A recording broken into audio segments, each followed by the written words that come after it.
বিষ্ণুই বলেন জাহান্নামের সবচেয়ে হালকা আযাব কি হবে শোনো। জাহান্নামের সবচাইতে হালকা আযাব হলো ওই ব্যক্তির আযাব যার পায়ে দুটো জাহান্নামের আগুনের জুতা পুড়িয়ে দেয়া হবে। ওই আগুনের উত্তাপে তার মাথার মগজগুলো ভাতের মারের মতো টপ টপ টপ টপ করে বেয়ে বেয়ে পড়বে। নাউজুবিল্লাহ পড়বেন না? আচ্ছা প্রিয় সিলেট, আওয়াজ করে বলেন, এইটা যদি সবচেয়ে লাইট পানিশমেন্ট হয়, সবচেয়ে হালকা পাতলা সহনীয় আযাব যদি হয়, তাহলে ভয়ঙ্কর তোমার আযাবের কি অবস্থা হবে? আমরা কি ওই জাহান্নামে যেতে চাই?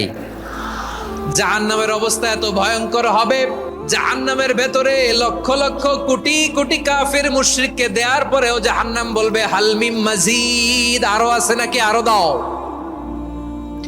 কোটি কোটি কাফেরের দল, মুশরিকের দল, সীমা লঙ্ঘনকারী দল, তাদেরকে যখন জাহান্নামে ফেলা হবে, বড় বড় পাথর খণ্ড জাহান্নামে ফেলা হবে, তারপরও জাহান্নাম বলবে হাল মিন মাজিদ।